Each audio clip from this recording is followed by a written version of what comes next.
Good morning friend, today is 23 नवंबर और हम लोग डिस्कस करेंगे एक एडिटोरियल फ्रॉम द हिंदू जैसे कि करते हैं। और आज है ना, दोनों एडिटोरियल यानी कि फर्स्ट पेज के जो दोनों एडिटोरियल हैं, फर्स्ट एंड सेकंड, बहुत ही ज़बरदस्त हैं और मैं आपको रिकमेंड करूँगा आप पढ़ें घर पे।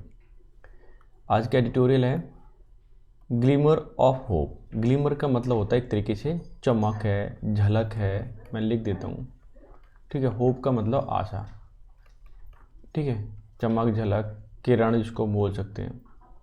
कहने का मतलब है एक आशा की किरण। अगर मैं इसका टाइटल देखूं तो वो ये कहता है आशा की किरण। किस चीज़ की किरण, किस आशा की बात कर रहा है? जैसे आपको पता है अभी इजराइल में और फिलिस्तीन में युद्ध चल रहा था। किस किस में चल रहा था?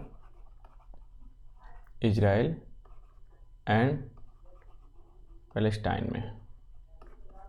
अब दोनों में युद्ध चल रहा था। हुआ क्या, इन दोनों में बातचीत हुई कतार के जरिए और थोड़ा सा क्या हुआ है, युद्ध विराम हुआ है। अभी थोड़ा सा हुआ है बट ये आशा की किरण है। आगे हो सकता है कि पूरा का पूरा युद्ध विराम हो जाए। ये बहुत ही अच्छी बात है क्योंकि बहुत बेगुनाह लोग इसमें मारे जाते हैं युद्ध में, क्योंकि युद्ध होने से काफ़ी नुकसान होता है और देश की जीडीपी बहुत सारी चीज़ें नुकसान हो जाती हैं। फिलहाल हम इकोनॉमिक चीज़ों पे नहीं जा रहे। फिलहाल हमारा आज का एडिटोरियल है ये, इसको मैं डिस्कस करने वाला हूँ और इसकी जो बुकैब है वो मैं एक्सप्लेन करने वाला हूँ। अगर मैं बुकैब की बात करूँ तो हमारी फर्स्ट बुकैब है ग्लिमर। ग्लिमर का मतलब झलक है, चमक है, अ स्लाइट सजेशन और बेग। सजेशन तो होना लेकिन बेग होना, स्पष्ट ना होना, ठीक है। ये भी काफ़ी इंपॉर्टेंट वर्ड है और पूछ लिया जाता है, आपको याद होना चाहिए। हॉस्टेज का मतलब बंधक होता है, प्रिजनर बना देना, कैदी कर लेना, कैद, ठीक है, वो वाला। क्लिंच भी बहुत अच्छा वर्ड है, पकड़ना, ठीक है। पकड़ बोल सकते हो, जकड़ना बोल सकते हो, settle conclusively, hold in tight grip, तेज़ी से पकड़ लेना। ग्रेवयार्ड पता होना चाहिए, कब्रिस्तान लिख दिया है। ब्यूरियल ग्राउंड जिसको बोलते हैं, बहुत इंपॉर्टेंट है, कई बार पूछा जाता है। डिसमेंटल का मतलब विघटित करना होता है, टुकड़े टुकड़े करना होता है। टेक पार्ट इनटू या कॉन्स्टिट्यूट पीसीज, मतलब कोई चीज़ बनी हुई है और उसमें थोड़े थोड़े टुकड़े कर दो उसके तो वो डिसमेंटल हो जाएगा। अनलीज का मतलब खोलना होता है, ठीक है, छोड़ना, खोलना। रिलीज बोल सकते हो, बेंट बोल सकते हो। बीजफुल का मतलब बदला लेने वाला होता है, क्योंकि जब भी एफ यू वाला है तो वो एडजेक्टिव बन जाता है, ध्यान रखना। सीक रिवेंज बोल सकते हो। रिपग्नेंट का मतलब घिनौना होता है, विरुद्ध होता है, घृणास्पद होता है, ये उल्टी सीधी बातें कहना, वो वाली रिपग्नेंट होता है, यानी घृणित बोल सकते हो। ऑफेंसिव टू द माइंड, क्या हो जो दूसरे को बुरा लगे, वो भी चीज़, वो सारी चीज़ें रिपग्नेंट हो जाएंगी। एपिडेमिक का मतलब संक्रामक रोग, a wide spread outbreak of an infectious disease, एक ऐसी बीमारी फैलना जो सबको फैले, ठीक है, कॉन्टैक्ट से, जैसे कोरोना वायरस था वैसे। अलिज का मतलब कथित रूप से कुछ कह देते हैं ना, आरोप लगा देते हैं, बिना सबूत के आरोप लगाना, से रिपोर्ट, ये सब अलिज कहलाएगा। डेसिबल का मतलब डिग्री ऑफ लाउडनेस, की उसकी आवाज़ कितनी है, ठीक है। फिजिक्स में आप पढ़ते थे ना, साउंड का जो यूनिट होता है वो डेसिबल होता है, वो वाला। स्पायरल का मतलब कुंडलदार होता है, घुमावदार होता है, इन आ शेप ऑफ आ क्वाइल, ठीक है। तो ये आज के 12 वर्ड थे। 12 में से कितने आपको याद थे मुझे कमेंट करके ज़रूर बताएं। और आपने कल का जो कम्युनिटी में पोस्ट पढ़ा था, क्या आपने डाला, वो सॉल्व किया नहीं किया, वो वाला क्वेश्चन ज़रूर किया करो। और हाँ, अगर वीडियो अच्छी लग रही है तो ना लाइक कर दिया करो, ठीक है, और शेयर कर दिया करो। और इसकी अगर पीडीएफ वगैरह लेनी है एडिटोरियल की, आर्टिकल और इसकी बुक ऐप की, तो आप कहाँ जाओगे? टेलीग्राम चैनल पर जाओगे, ठीक है, वहाँ जाइए, ये सारी चीज़ लीजिए। फिलहाल मैं इसे रब कर देता हूँ, इसकी कोई ज़रूरत नहीं है। रिसेंट डिस्कवरीज, ये हमारा एरर वाला क्वेश्चन है। रिसेंट डिस्कवरीज, ध्यान देना, प्लूरल है इसलिए हमने हैव लगा दिया। Recent discoveries have rise in hope about possible application. Application का मतलब होता है कि इसका यूज कैसे करें प्रैक्टिकली वे में, कि इसकी संभावनाएं कहाँ कहाँ हैं। जब से डिस्कवरी हुई है तो इसकी होप बढ़ चुकी है, ठीक है। तो क्या कहना चाह रहा है, रिसेंट डिस्कवरीज हैव राइजन, तो ये है आपका प्रेजेंट परफेक्ट और ये क्या है आपका B3, और प्रेजेंट परफेक्ट में B3 आती है, तो यहाँ तक तो कोई एरर है नहीं फिलहाल, है ना। लेकिन पूरा सेंस देखते हैं फिर मालूम पड़ जाएगा। देखिए, अब मैं आपको बता दूँ, यहाँ पर राइज नहीं, रेज होना चाहिए, राइजेन बोल सकते हो। इसका रीज़न क्या है, रिसेंट डिस्कवरीज ने ये उठाए हैं, ये होप उठाती है, क्या होप उठाती है कि इसकी पॉसिबल एप्लीकेशन क्या क्या हो सकती हैं, ठीक है। ये जो है ना काफ़ी बार पूछा जाता है, ठीक है, तो आप ध्यान रखें। और इसमें जो एरर है वो फर्स्ट पार्ट में है, पता चल गया। जब भी ध्यान रखना, राइज का मतलब उठना होता है और रेज का मतलब उठाना, जैसे मुद्दा उठाना, जैसे कहते हैं रेज योर हैंड, हाथ उठाना, ठीक, कुछ भी हो सकता है, उठाने के सेंस में होता है। खुद से उठ रहा है तो राइज लगेगा। क्लियर है। फिलहाल डिस्कवरीज ने उठाए हैं, बहुत सारे होप उठाई हैं, इसलिए लग रहा है। दूसरा है choose the word means the same word, यानी कि सिनोनिम देखना है। अगर मैं यहाँ पे बात करूँ एपोलोजेटिक, इसका मीनिंग क्या होता है पहले तो ये पता होना चाहिए, तभी आप यहाँ पे बता पाएंगे। अपोलोजेटिक का मतलब होता है एक तरीके से, जैसे अपोलाइज करते ना, शर्मिंदा होना, एक तरीके से मैं लिख सकता हूँ शर्मिंदा होना। ठीक है, क्लियर हो गया। और इसकी अगर मैं बात करूँ सिनोनिम की, देखिए पहले सिनोनिम की हम बाद में बात करेंगे, पहले सबको इसकी हिंदी बता देता हूँ, फिर आपको समझ में आएगा। देखो, डेरिसिव का मतलब होता है जो कोई असंगत हो या हम किसी की मजाक बनाएं, क्या बनाएं, उपहासी कर दें, क्या कर दें, उपहासी। ठीक है। स्टैग्नेट का मतलब रुका हुआ होना, मैं कहते हैं ना स्टैग्नेटेड वाटर है ये, रुका हुआ होना। सॉलिड का मतलब मजबूत होता ही है। कंट्राइट का मतलब पश्चाताप करना।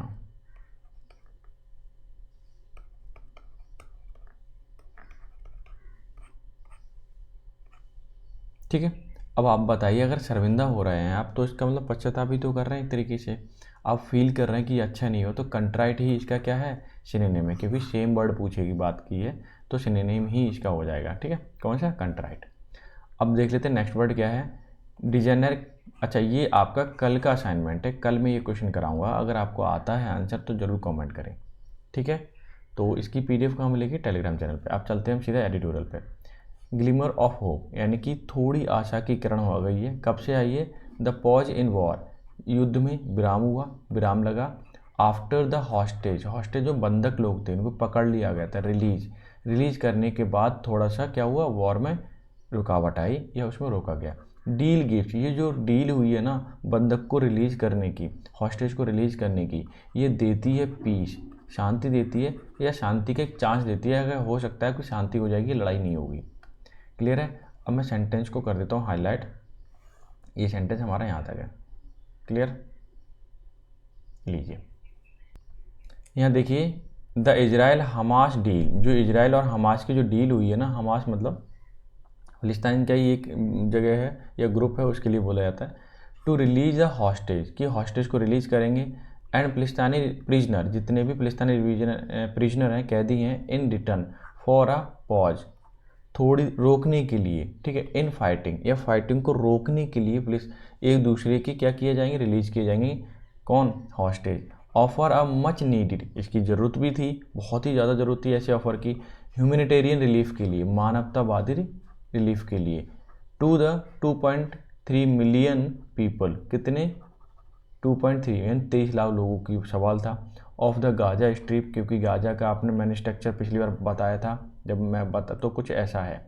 ठीक है, ये छोटा सा है गाजा स्ट्रिप, ठीक है, इसलिए स्ट्रिप बोल दिया गया, और बाकी सब क्या है, इजराइल है। Who have been living in the unspeakable misery since October 7, यानी कि जो लोग, यानी कि 23 लाख लोग लगभग एक परेशानी में रह रहे हैं, एक ऐसी मिजरी में रह रहे हैं, ऐसे दुख में रह रहे हैं अक्टूबर 7 से या 7 अक्टूबर से, कि वो कुछ बोल भी नहीं सकते, उनके ऊपर हमला हो रहा है, गोलियां चल रही हैं, बॉम्ब पड़ रहे आ रहे हैं उनके ऊपर। ठीक है, इसीलिए अब इनकी मच नीडेड थी, किस चीज़ की, पॉज की, कौन सा पॉज, वॉर का पॉज। क्लियर, सेंटेंस समझ में आ गया, इसमें कोई ज़्यादा टेक्निकल ग्रामर कोई है नहीं, इसलिए मैंने बताया नहीं। क्लियर। अब नेक्स्ट सेंटेंस देख लेते हैं, छोटा सा सेंटेंस है। इन्होंने बोला अकॉर्डिंग टू द डील, जो डील हुई है उसके अनुसार देखें, क्लिंच इन टॉक्स, क्लिंच का मतलब होता है पकड़ना, टॉक्स मतलब उन्होंने बातें की या डिस्कशन किया। मेडिटेड बाई कतार, कतार इसमें बीच में रहा, इसमें हमास विल रिलीज 50 सिविलियन, ठीक है, 50 सिविलियन को छोड़ेगा हमास, हॉस्टेज जो उनके बंधक बने हुए हैं, वाइल जबकि इजराइल विल रिलीज 150 फिलिस्तीन प्रिजनर, इजराइल कितना छोड़ेगा, 150 छोड़ेगा। ठीक है, तो जाहिर सी बात है शुरुआत हो चुकी है, यानी कि स्टॉप लगने की वॉर पर, ये बहुत ही अच्छी बात है, और बाकी तो सब कंट्री के ऊपर डिपेंड करता है। Both sides also halt, halt का मतलब रोकेंगे, फाइट फॉर 4 डेज, फिलहाल तो 4 दिन की बात हुई है, 4 दिन तक ये फाइट को रोकेंगे। आगे देखिए, the Israeli government has stated मतलब कहा था, क्या कहा था, डैट की if Hamas release more hostages, अगर वो हमारे ज़्यादा बंधक को छोड़ता है, the pause in fighting could be extended, Israel कह रहा है कि जो फाइटिंग का पॉज है ना, युद्ध का पॉज यानी रोकना उनका, वो बढ़ सकता है, यानी हम रोक सकते हैं, ऐसा ऑफर किया इजराइल की गवर्नमेंट ने। ऑफरिंग अ ग्लीमर, ये ऑफरिंग है ना, ठीक है, ये ग्लीमर देता है, आशा की किरण दे जगाता है, for securing more sustainable cease fire, कि हम सिक्योर कर सकते हैं सीज फायर को आने वाले समय में। फिलहाल तो देखते हैं क्या होता है। आशा की किरण यहाँ से जागी है कि हाँ आगे चल के अब हो सकता है युद्ध विराम हो जाए, क्लियर है। लेकिन फिर भी सारे जितने भी ग्रुप हैं उनको मेंटेन करना चाहिए, मानवतावादी बनना चाहिए तो बेटर है। Hamas captured about 240 hostage during its October 7 cross border attack in Israel in which at least 1200 people were killed, कि हमास ने कैप्चर किए 240 हॉस्टेज 7 अक्टूबर क्रॉस बॉर्डर के दौरान, ठीक है, जब अटैक चल रहा था इजराइल में, इन बीच जिसमें कम से कम 1200 लोगों की मृत्यु हो चुकी है, यानी उस युद्ध में इजराइल की तरफ से उस समय जो है 1200 लोगों की मृत्यु हो गई अटैक में, क्लियर। अच्छा, अब नेक्स्ट सेंटेंस देख लें, प्यारे से छोटे छोटे सेंटेंस हैं। While Israel launches it's counter attack, जब वैन इजराइल लॉन्च किया काउंटर अटैक, क्योंकि हमास ने पहले किया, सेम डे उसी दिन, इट प्रॉमिस्ड, इसने प्रॉमिस किया कि क्रश कर दूंगा हमास को, क्या करूंगा, क्रश कर दूंगा, हटा दूंगा, गायब कर दूंगा, एलिमिनेट कर दूंगा, eliminate security threat from Gaza for good and free hostage. ये कहना क्या चाह रहा है सेंटेंस, कि हम एलिमिनेट कर देंगे, ख़त्म कर देंगे सिक्योरिटी जो थ्रेट आती है ना, कि हमारे तुम्हारी सिक्योरिटी को हम ब्रीच करके अटैक कर देंगे गाजा की तरफ से, उसको हमेशा के लिए ख़त्म कर दीजिए कि अच्छे होने के लिए। फ्री हॉस्टेज, और हॉस्टेज भी फ्री कर देंगे, ऐसा मानना था, बट ऐसा होता नहीं है नेचुरली, क्योंकि दोनों तरफ से अटैक होते हैं। अच्छा, सेंटेंस हमारा यहाँ तक कोई दिक्कत नहीं है। आगे बोला है, इन द पास्ट 6 वीक्स, अगर पिछले 6 हफ्ते में देखें, Israeli attack have turn Gaza into graveyard, कि इजराइल के अटैक ने गाजा को कब्रिस्तान सा बना दिया है, या बना दिया 6 हफ्ते के दौरान। किलिंग एटलीस्ट 13,000 फिलिस्तीनियन, यानी 13,000 फिलिस्तीनी लोगों को मार दिया। अब vast majority of them women, जिसमें सबसे ज़्यादा लेडीज़ें थीं, बच्चे थे। बट इजराइल साइमल्टेनियस का मतलब होता है एक साथ, बिगिन मतलब शुरुआत किया, इनडायरेक्ट टॉक, उसने इनडायरेक्टली टॉक भी स्टार्ट की विद हमास के साथ, सीकिंग टू फ्री हॉस्टेज, कि जो हॉस्टेज है ना बंधक है उनको रिलीज कीजिए।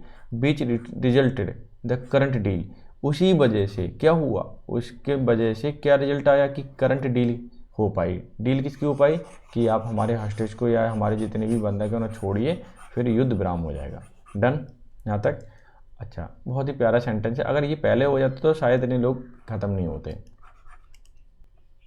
आगे देखिए सेंटेंस क्या कहता है, कि but this is not enough, ये ऐसा नहीं कि पर्याप्त हो गया, क्योंकि ये अभी पूर्ण तरीके से सीज फायर नहीं हुआ है। What the people of Gaza, कि गाजा के लोग, उनका क्या, हु हैव बीन बॉम्ब्ड, जिनके ऊपर बॉम्ब चलाया गया, सेल्ड डिस्प्लेस हो गए, denied essential supply such as food, उनको फूड नहीं मिल पाया खाने के लिए, ठीक है, जब युद्ध चला था, फ्यूल नहीं मिल पाया, मेडिसिन नहीं मिल पाई, immediate want is a lasting ceasefire, ये सारी की सारी चीज़ें अगर सुचारू रूप से चलानी है तो इमीडिएटली मतलब तुरंत ही चाहती है, इस चीज़ का होना चाहिए कि इसका लास्टिंग होना चाहिए सीज फायर, यानी सीज फायर बिल्कुल मतलब सीज फायर कर दो। अब ये चीज़ें अगर लास्ट करनी है, ठीक है, तो सीज फायर का मतलब सीज फायर होना चाहिए, बिल्कुल रुकना, यानी युद्ध रुक जाना चाहिए, सिंपल सी बात अगर मैं करूँ तो। आगे इन्होंने बोला है, इजराइल इनिशियली रिफ्यूज, इजराइल ने शुरुआत में, तो इनिशियल मतलब शुरुआत में, रिफ्यूज मतलब मना किया, to have any talk with Hamas terrorist, कि हमास टेररिस्ट के साथ बात करने से ही मना कर दी शुरुआत में। And promised dismantle the Islamist militant group, और इसने प्रॉमिस किया, वादा कर रहा था कि मैं डिसमेंटल कर दूंगा, हटा दूंगा, तोड़ दूंगा हमास को, तो बिल्कुल मुस्लिम जो ग्रुप है ना उसको तो ख़त्म कर दूंगा मैं, ऐसा इजराइल का सोचना था। बट ऐसा होता नहीं है एक्चुअली, कि उसमें भी तो अच्छे लोग होंगे। Israel's anger was understandable, Israel का जो गुस्सा है ना वो समझने लायक है। Given the horror unleashed by Hamas, क्योंकि जो हॉरर दिया था ना वो किसने दिया था, हॉरर वो हमास ने दिया था, इसलिए प्रॉब्लम हुई, और ये हमेशा से करता आया है, इसलिए वो हो गया गुस्सा इजराइल, और गुस्सा हुआ, उसको गुस्सा आया तो उसने तो मतलब कब्रिस्तान बना दिया, जानते ही हो आप क्या सिचुएशन कर रखी है। बट इन इट्स रेस्पॉन्स, इसके बदले में अब vengeful Israel is collectively punishing the people of Gaza. लेकिन मान लीजिए कुछ हमास लोगों, कोई ग्रुप है जो मिलिटेंट हैं, ठीक है, उनको मारना चाहता है, लेकिन अब पूरे के पूरे उसने गाजा पे ही हमला किया बदला लेने के लिए, तो कलेक्टिवली तो वहाँ पे गाजा में भी तो और भी लोग हैं, निर्दोष लोग होंगे, ठीक है, उनका मरना अच्छी बात नहीं है। फिलहाल इसी वजह से युद्ध विराम हुआ है, थोड़ी देर के लिए, पहले 4 दिन के लिए है, लेकिन होगा।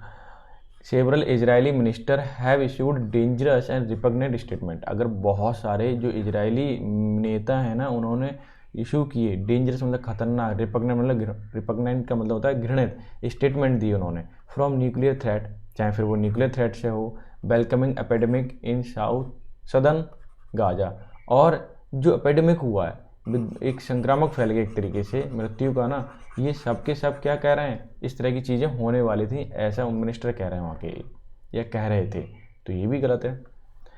डराने के लिए बोलूँ तब तो सही है, रियलिटी में नहीं होना चाहिए sir. But after 6 weeks of fighting, लगभग 6 सप्ताह फाइटिंग होने के बाद, लगभग 1.5 महीना, Israel is far from achieving its own declare objectives, कि इजराइल जो है ना अभी भी दूर है प्राप्त करने में खुद का लिया हुआ डिक्लेरेशन, जो ऑब्जेक्ट था ना, चाह रहा था मैं ख़त्म ही कर दूंगा, उससे काफ़ी दूर है, ख़त्म नहीं कर पाया। विच रेजिज द क्वेश्चन, इससे बहुत सारे क्वेश्चन उठते हैं about effectiveness of military strategy, कि इजराइल की जो मिलिट्री की स्ट्रेटजी है वो कैसी है। हालांकि ये तो कह रहा था ख़त्म कर दूंगा, लेकिन ख़त्म नहीं कर पाया ना, तो कैसी स्ट्रेटजी है, इस पर भी तो क्वेश्चन उठते हैं अब, क्योंकि इन्होंने दावा तो बड़ा किया, लेकिन वो एग्जैक्टली हो नहीं पाया exactly. It storm AI Shifa hospital, इसने विध्वंस किया गाजा लार्जेस्ट मेडिकल फैसिलिटी, जो गाजा की सबसे बड़ी फैसिलिटी है।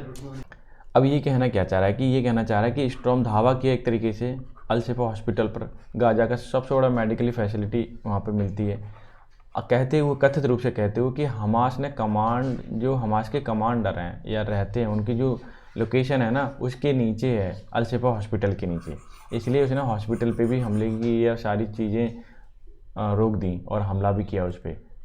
क्लियर। आगे देखिए, more than a week since, एक हफ्ते से भी ज़्यादा हो चुका है, Israel yet to produce any credible evidence to back his claim, कि एक हफ्ते से भी ज़्यादा हो गया, इजराइल ने अभी तक नहीं किया है क्या, एक तरीके से, क्योंकि येट जो आता है ना वो नेगेटिव सेंस में आता है, कि प्रोड्यूस नहीं कर पाया या नहीं दे पाया विश्वसनीय वाला एविडेंस, जिससे कि जो उसका दावा था या क्लेम था, ठीक है, उसको सपोर्ट मिल पाए, अभी वो दे नहीं पाया ऐसा कोई सबूत। क्लियर। अच्छा, यहाँ तक सेंटेंस हो गया, अगला सेंटेंस चलते हैं, और ये आपका यहाँ तक सेंटेंस है। आगे इन्होंने क्या बोला है कि लेकिन the fact that Israel and Hamas have reach a deal, fact तो ये है कि अब वो एक मुद्दे पर पहुंच चुके हैं, एक डील पर पहुंच चुके हैं, जो हमें सजेस्ट करता है that both sides are ready, दोनों ही लोग एंगेज होने के लिए, ठीक है, each other have amidst high decibel propaganda and bloody fighting, कि इससे हमें ये पता चलता है कि दोनों ही लोग राजी हैं बातचीत करने के लिए, डिस्कस करने के लिए, ताकि ये युद्ध विराम हो सके। ये बहुत बड़ी मात्रा में आवाज़ आती है, क्या प्रोपेगेंडा उनका क्या है, कि ब्लडी फाइटिंग करने के बावजूद भी तुम अब वो डिस्कस कर रहे हो, ये चीज़ रोक रखने की बात कर रहे हो, बातचीत करने की कोशिश कर रहे हो, ये पहले भी तो हो सकता था। क्लियर।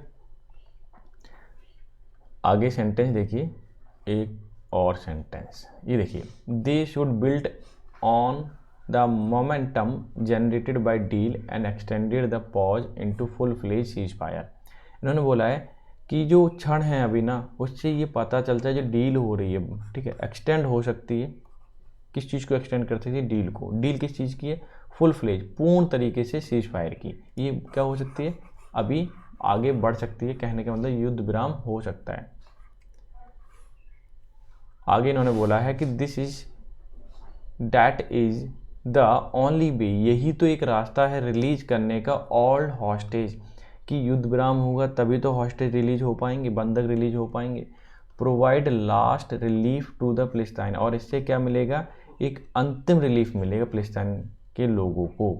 काम spiralling tension in the West Asia, पश्चिम एशिया की बात करूं, इसमें कुंडली के रूप में टेंशन हर देश को हो गई है, क्योंकि बहुत सारी चीज़ें एक दूसरे से चलती हैं, तो वो टेंशन बढ़ चुकी है, ठीक है पहले, बट अभी काम हो गई, थोड़ी सी क्या हो गई है, काम हो गई है, शांति आ गई है, क्योंकि युद्ध विराम की बात हो रही है।